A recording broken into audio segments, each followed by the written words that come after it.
ইন্ডিয়ার সাথে আমরা আগে বলেছি ইন্ডিয়ার সাথে আমাদের লিঙ্গুইস্টিক, হিস্টোরিক্যাল, কালচারাল লিঙ্কেজ আছে। তা আমরা অবশ্যই চাবো যে ইন্ডিয়ার সাথে আমাদের যে সম্পর্কটা সেটা আরো বেটার জায়গায় যাক, যাতে দুই দেশের মানুষই এটার বেনিফিটটা পান।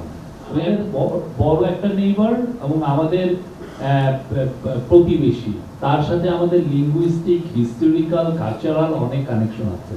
হ্যাঁ, আমরা অনেকগুলো নদী তাদের সাথে শেয়ার করি। হ্যাঁ, ওদের থেকে উপরে থেকে নদী আসে, নদীর পানি আসে, নদী বাংলাদেশে এসে ফ্লো করে। তো আমরা ইন্ডিয়ার সাথে আমাদের যে মিউচুয়াল ইন্টারেস্টে যে যে বিষয় আছে প্রত্যেকটা জিনিসই আলাপ হবে, এর প্রত্যেকটা জিনিসই আমাদের কাছে ইম্পর্টেন্ট। অবশ্যই নজরে আনবো যেগুলো অবশ্যই যদি মিস ইনফরমেশন এমন পর্যায়ে যায় যে এতে আমাদের ডোমেস্টিক স্ট্যাবিলিটিকে এফেক্ট করছে, অবশ্যই আমরা তাদের নজরে আনবো। এতে যদি কোনো ভালনারেবল পিপলের এগেইনস্টে কোনো যদি মিথ্যা নিউজ ছড়ানো হয়, অবশ্যই আমরা তাদের নজরে আনবো। বাংলাদেশের সভারেনিটি নিয়ে পড়ে যদি আঘাত আসে, অবশ্যই আমাদের তাদের নজরে আনবো। আমরা যেটা হচ্ছে যে আমরা খুব চাচ্ছি যে অথেন্টিক ওয়েতে, যেটা সিরিয়াস একদম মিস ইনফরমেশন আমাদের এগেইনস্টে ক্যাম্পেইন করছে, আমরা সেটা নজরে আনবো, অবশ্যই আনবো।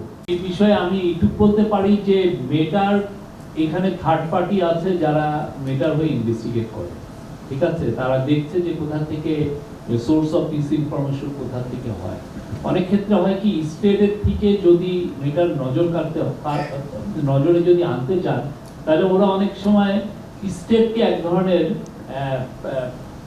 সংশয়ের চোখে দেখে যে না, আমি এটা বললাম সেটা ঠিক না। আগের গভর্নমেন্ট যেটা করতো সেটা হচ্ছে যে তারা যারা ভালো ইউটিউবার, যারা ভালো ফেসবুকে কমেন্ট করছে কিন্তু তাদের ওয়াইড ফলোইং আছে, তার এগেইনস্টেও তারা অ্যাকশনে যেত বা তার পেজটা রিমুভ করার চেষ্টা করত।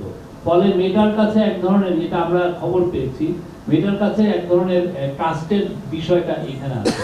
তো আমরা মেটার কাছে আমরা চাবো যে যেগুলো ওরা দেখছেন যে বাজে নিউজ, ফেক নিউজ ছড়াচ্ছে, সেগুলো ওনারা রিমুভ করবেন।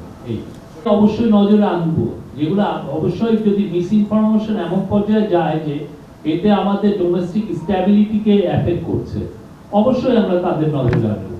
এতে যদি কোনো ভালনারেবল পিপলের এগেইনস্টে কোনো যদি মিথ্যা নিউজ ছড়ানো হয়, অবশ্যই আমরা তাদের নজরে আনবো। বাংলাদেশের সভারেনিটি নিয়ে পড়ে যদি আঘাত আসে, অবশ্যই আমাদের তাদের নজরে আনবো। আমরা যেটা হচ্ছে যে আমরা খুব চাচ্ছি যে অথেন্টিক ওয়েতে, যেটা সিরিয়াস একদম মিস ইনফরমেশন আমাদের এগেইনস্টে ক্যাম্পেইন করছে, আমরা সেটা নজরে আনবো, অবশ্যই আনবো। ইন্ডিয়ার সাথে আমরা আগে বলেছি ইন্ডিয়ার সাথে আমাদের লিঙ্গুইস্টিক, হিস্টোরিক্যাল, কালচারাল লিঙ্কেজ আছে। তা আমরা অবশ্যই চাবো যে ইন্ডিয়ার সাথে আমাদের যে সম্পর্কটা সেটা আরো বেটার জায়গায় যাক, যাতে দুই দেশের মানুষই এটার বেনিফিটটা পান। এবং একটা সেম টাইম আমরা যেটা চাচ্ছি যে ইন্ডিয়ার সাথে আমাদের সম্পর্কটা যত ন্যায্যতা, সমতা এবং একটা মর্যাদাপূর্ণ হয়, সেটা আমাদের ফোকাস।